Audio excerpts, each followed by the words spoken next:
Hello everyone and welcome back to Bhanzu classes. So I hope all of you are doing great, right? And you have come with that super excitement again to learn a new operation with me in the chapter integers today, right? So in the previous two sessions we had talked about introduction to integers and properties of addition and subtraction of integers. So today we are going to start with a new chapter, new topic, that is multiplication of integers. Let's talk about a new operation today, right? So before that, what did we learn in the previous session? We had talked about properties of addition and subtraction. What were the three properties we had talked about? Quickly, trying to recall. Closure property, commutative property and associative property, right? I hope all of you have practiced few questions on that, taking your favorite integers out there. Yeah?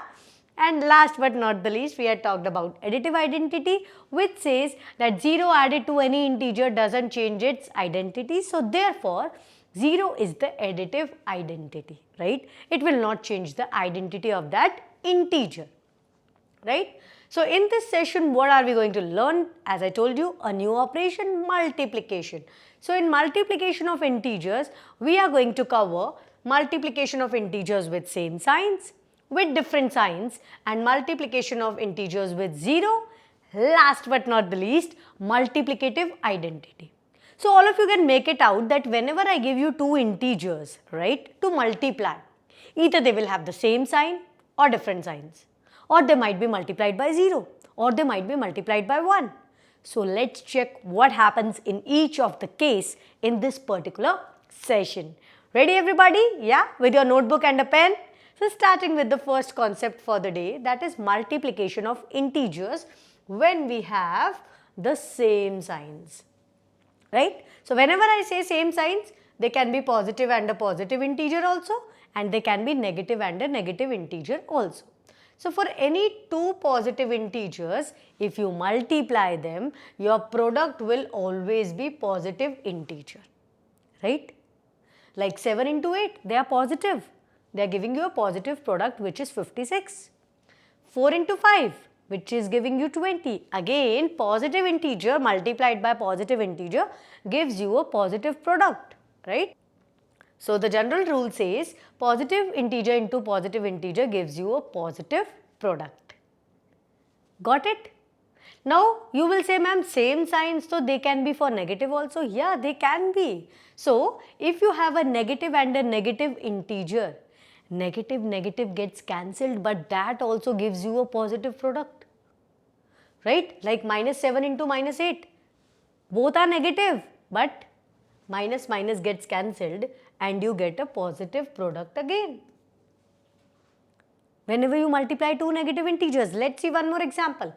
Minus 4 minus 5 gives you 20 plus 20. Sign plays a very important role, right? So A into B is a positive integer even if you are multiplying two negative integers, right? Coming to the next part, the general rule for multiplication of two negative integers, right? So it's minus A into minus B, it's A into B, the product is positive. Got it? Moving ahead to the next topic, that is multiplication of integers if you have opposite signs.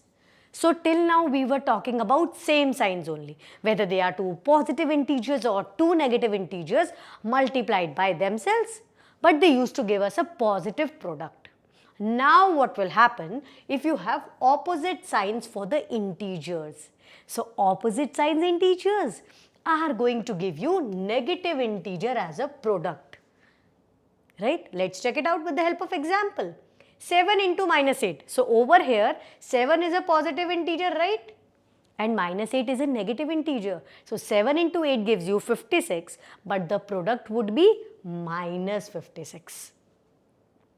Coming to the next example, minus 4 into 5. Again, a negative integer multiplied by a positive integer is giving me a negative product, that is minus 20. So opposite signs integers, if you multiply, you get a negative product. whether the first one is a negative integer or positive, or the second one is a negative or a positive integer, the product would always be a negative integer. So till now what all did we discuss? We discussed about multiplication of integers, of two integers with same signs and with different signs. Now let's do few practice questions over here. So here are three different questions in front of you. Try it out, you have 1 minute and then we are going to discuss them out.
Done everybody? Yes. So over here, first one you need to recall that whether they have the same signs or different signs, right? So 6 into minus 9. So positive into negative integer, yeah. Multiply them and opposite signs gives us a negative product. Next one, again opposite signs. So you can put a 0 first and then multiply. So you would be getting 3 2s are 6, 2 2s are 4. So again it's a negative product. But the last one, same signs, whether it's negative or positive, that doesn't matter to us because my product will always be a positive. So minus minus gets cancelled and yeah, so such a easy calculation, 31 into 100 would be 3100 out there. So I hope all of you got it right, yeah? So these two were based on opposite signs and this was based on same signs. Got it? Now moving ahead to a next interesting concept, that what happens if you multiply any integer with 0? The product would always be 0, whether you multiply it with a positive integer or a negative integer. So negative integer multiplied by 0 is giving you 0 and 0 multiplied by a positive integer is also giving you 0. I hope all of you are able to get it, right?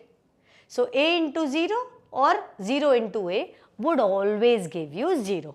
So in our general rule over here, a stands for any integer.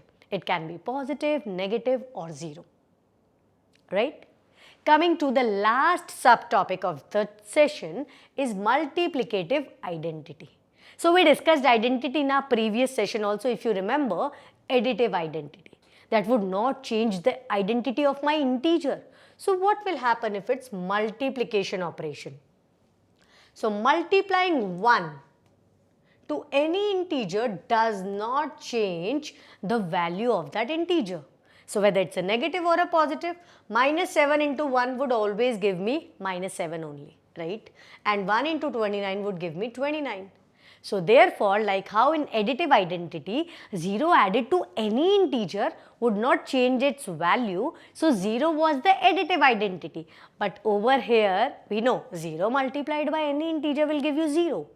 But 1 multiplied by any integer would not change its identity. So therefore, the multiplicative identity goes to 1. Goes to 1. Got it? So what's the general rule over here? The general rule states any integer multiplied by 1 or 1 multiplied by any integer gives you the same integer, whether it's negative or positive. Got it everybody? That when you multiply any integer by 0 or 1 multiplied by any integer, what does happen? Right? So moving ahead to the next part where we are going to do some practice questions again. So let's do it all together. Dash multiplied by minus 5 is equals to 5. So what should I multiply by a negative integer to get a positive product? So recall the concept of same signs. So I am going to multiply it with -1 because my number should not change. 5 multiplied by 1 will give me 5, but I need a positive 1. So that is why I am multiplying it with -1 because minus minus would get cancelled over here, bacha. Right? 7 into -7 into 0. Forget it, whether there is a negative integer or positive integer. Whenever you see 0 in multiplication, the product would always be 0. Easy? Yeah? And last, 1 into 6 into -9. So here you have 3 integers, 2 with positive, 1 with negative. So negative still holds its position and you get -54 over here. Right? Because we don't have two negative signs. Otherwise, negative would have cancelled over here. Right? So coming to our summary part for the day, what all did we learn in this particular session? We talked about a very interesting operation, that is multiplication of integers. So we have discussed today multiplication of integers when we have same signs, when we have opposite signs, and what happens if you multiply any integer with 0. And then we had talked about that what is multiplicative identity. Multiplicative identity is the one that if you multiply any integer with 1, it will always hold its same position, right? Whether it's a positive integer or a negative integer, right? So till we meet next for the new topic, that is properties of multiplication of integers, do not forget to practice the questions based on these topics.